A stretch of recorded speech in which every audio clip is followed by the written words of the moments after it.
Bom, pessoal, então o último algoritmo de exclusão mútua que eu separei aqui nesse segundo vídeo é o algoritmo distribuído, distribuído de exclusão mútua. Para que ele seja, para que ele possa ser aplicado, a gente precisa só conhecer um conceito que eu vou falar bem brevemente nesse slide, que é o conceito de sincronização de relógios lógicos. Esse conceito ele se aplica em muitas situações, em muitos outros algoritmos distribuídos, não só nesse. E a ideia fundamental dele é a seguinte: eu te coloquei aqui um exemplo de uma situação em que existem três processos executando de maneira paralela, e cada um deles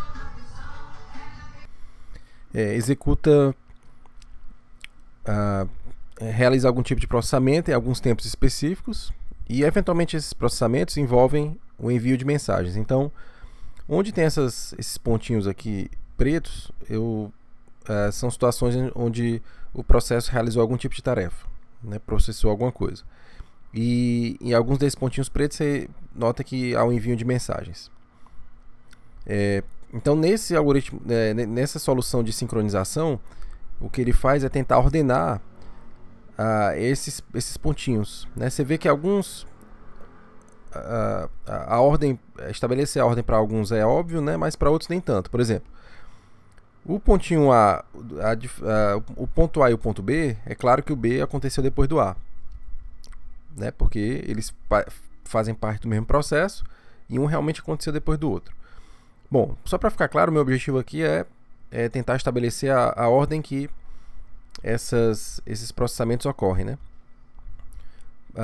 O ideal seria a gente poder utilizar o relógio físico, mas como a gente sabe que o relógio físico não necessariamente, a gente já discutiu isso, né? No passado, os relógios físicos não podem ser sincronizados, então o que a gente tenta fazer aqui é uma sincronização por relógio lógico, ou seja, só estabelecer a ordem que as coisas acontecem nos processos. Então, o processo A e o processo B, é claro que o B aconteceu depois do A, então, assim, se eu tiver de numerar, se eu tiver de estabelecer, de atribuir números a esse processo, a esses processamentos, eu colocaria 0 para o A e 1 para o B. Para o C, que foi esse processamento, esse evento aqui que ocorreu depois do B, eu atribuo o número 2, porque ele naturalmente ocorreu em decorrência do B. Agora, esse processo da letra E aqui, por exemplo, ele não tem nenhuma relação com nem A, nem B, nem C. Então, atribuo a ele o número 0. Veja que, visualmente, ele aparentemente está depois do A e do B, e antes do C. Mas, na prática, a gente não pode afirmar isso com certeza, né? Porque, como eu disse, não necessariamente esses relógios físicos estão sincronizados. Então, pode ser que esse E esteja um pouquinho aqui antes, um pouquinho aqui no meio, um pouquinho depois. Então, o fato é que, em termos lógicos, o E e o A eles ocorreram, digamos assim, no mesmo momento.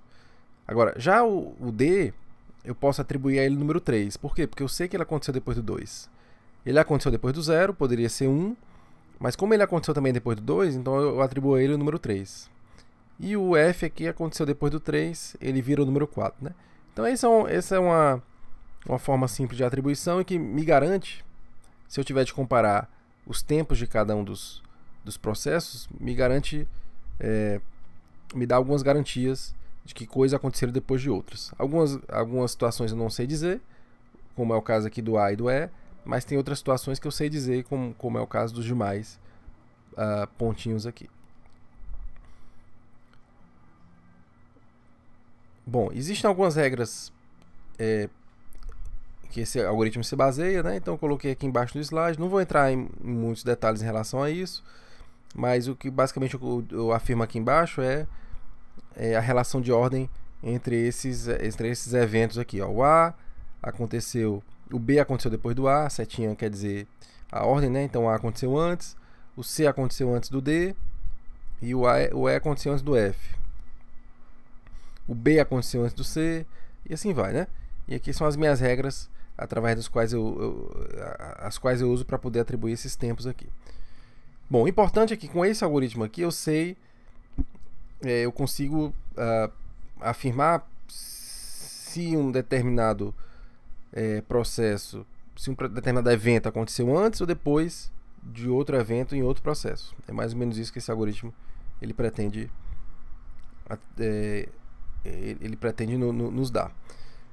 Bom, enfim, então vamos agora tratar do próprio algoritmo que é o tema desse vídeo, que é o algoritmo distribuído para exclusão mútua. Então tem algumas premissas para que esse algoritmo funcione. Então, primeiro, nesse algoritmo, quando um processo ele requer o token para entrar na região crítica, ele solicita para todo mundo, para todos os demais.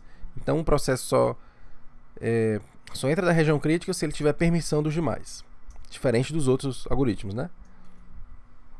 Bom, esse algoritmo requer a ordenação dos eventos, seguindo aquela ideia dos relógios lógicos do slide anterior.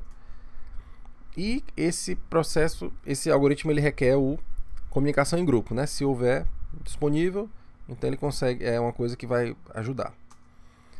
Bom, então como é que funciona aqui o algoritmo? Então essa figura ela ilustra a situação em que o processo P1 ele quer entrar na região crítica. Então o que é que ele faz? Ele envia para todos os demais processos duas informações: a sua identificação, né? No caso aqui o P1, e o seu tempo. O tempo é aquele númerozinho lá daquele algoritmo de sincronização. Bom, então um processo que recebe uma solicitação, então P1, P2, P3 e etc., na hora que receber a solicitação de P1, eles precisam responder um OK ou não responder, ou segurar esse OK. Então, os processos ele vai responder um OK para quem pediu. Aqui eu coloco as regras, né? Então, se o processo que recebe uma solicitação não quer entrar na região crítica, então ele responde com OK. Ele envia um OK dizendo que por ele está liberado, né? Se o processo já está na região crítica, se ele já está com o token e está na região crítica, então ele não responde até liberar. Ele não dá o OK até liberar a região crítica. E se o processo naquele momento também quer entrar na região crítica, inclusive já enviou solicitações para os outros processos, então ocorre aí uma situação em que esse processo precisa avaliar se ele vai dar ou não OK. Então, se esse processo, que é o receptor, né, da solicitação, tem um tempo, se o seu tempo, né, aqueles tempos lá do relógio lógico, se o seu tempo for menor do que o tempo de quem pediu, então, por exemplo, se o tempo do P2 for menor do que o tempo do P1, né, o P1 pediu para o P2, mas o tempo do P2 é menor. Ele quer entrar na região crítica também e o tempo dele é menor. Então ele tem prioridade. Ou seja, ele só dá o OK depois que ele entrar na região crítica e liberar a região crítica. Se o tempo de quem recebeu for maior do que o tempo de quem pediu, então ele dá o OK. Então, mesmo exemplo, né? Se o P2 aqui recebeu o P1 e o seu tempo é maior, então ele tem menor prioridade. Portanto, ele dá o OK, indicando que o P1 pode usar a região crítica, pode entrar na região crítica. Se os seus tempos forem iguais, veja que isso pode acontecer, né? Que aquele algoritmo lá de sincronização de relógio lógico não garante uma ordenação total. Pode ser que os tempos de dois processos sejam iguais. Então, a prioridade vai ser dada através do ID. Então, o ID do receptor, se o ID dele for maior, então ele dá OK, senão ele não dá, né? Então, o desempate aqui é dado pelo ID. O ID menor tem a prioridade. Tá bom? Então, resumindo, o algoritmo funcionaria assim. Nesse slide eu queria dar um exemplo de uma situação de funcionamento do algoritmo mesmo, né? Então, por exemplo, aqui eu coloquei uma situação mais simples, em que eu tenho só 3 processos, e esses números que eu coloquei em cima da seta são os relógios, são os valores de relógio lógico de cada processo. Então, o P1 ele quer entrar na região crítica, então o estado dele está no estado de solicita, ele quer entrar. Ele envia a solicitação para o P2 e para o P3, só que no mesmo momento o P3 também quer entrar na região crítica. Então ele envia a solicitação para o P1 e para o P2. O tempo de P3 é 12, né, como eu posso ver aqui nas setas, e o tempo de P1 é 10, como eu posso ver aqui também. E o P2, por sua vez, não quer entrar na região crítica. O estado dele é o estado liberado, quer dizer, ele não tem interesse em entrar na região crítica. Bom, então como é que funciona aí os OKs, né, as respostas? O P1 recebe o OK do P2, porque o P2 não quer entrar na região crítica. E o P3 também recebe o OK do P2, porque o P2 não quer entrar na região crítica. Mas o P3 não recebe o OK do P1, porque o tempo do P3 é 12, né? É maior do que o do P1. E o P1 recebe o OK do P3 pela mesma razão, porque o tempo do P3 é maior. Então o P3 ele é obrigado a dar o OK para o P1. Então nesse momento o P1 entra na região crítica, começa a usar aqui recebe o token, né? Entra na região crítica. Depois que o P1 liberar o token, aí sim ele envia o OK para o P3. Nesse caso, o P3 que estava pendente só o OK do P1 pode entrar na região crítica. Tá bom? Então dessa maneira o algoritmo consegue realmente distribuir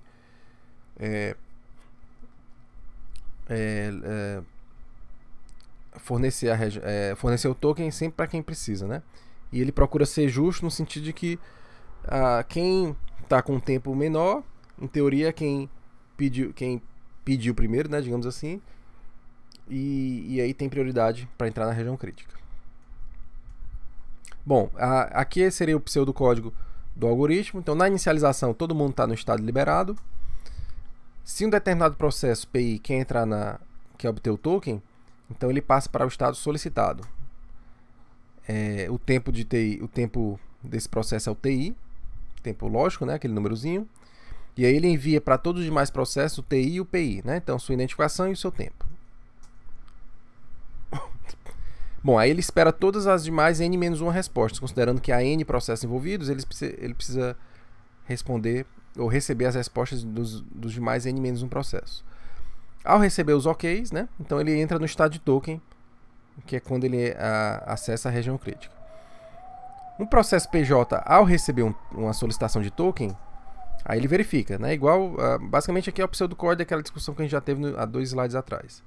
Se o seu estado, né, estado de token, ou seja, ele está na região crítica, ou o seu estado é solicitado, ele também quer entrar na região crítica, e o seu tempo é menor do que o tempo de quem pediu, o TJ é menor do que o TI, então ele coloca a solicitação do processo PI na fila e não responde ainda, ele só responde quando liberar o token. Ou então, quando ele liberar, se ele já está com o token quando ele liberar, ou então quando ele receber o token, depois de liberar o token, né? Se ele não está com o token, nem está no estado solicitado, ou então o seu tempo é maior, então ele já responde OK imediatamente para o PI. Bom, depois que o processo que já está com o token libera o token, ele dá o OK para todos os demais que estiverem aguardando o seu OK. Bom, quais são os problemas desse algoritmo? Como ele é um algoritmo completamente distribuído, então todos os processos são pontos de falha. Ou seja, na hora que um dos processos falha, os demais processos que quiserem entrar na região crítica vão enviar solicitações de token para ele e ele não vai responder. Então isso aí pode ser interpretado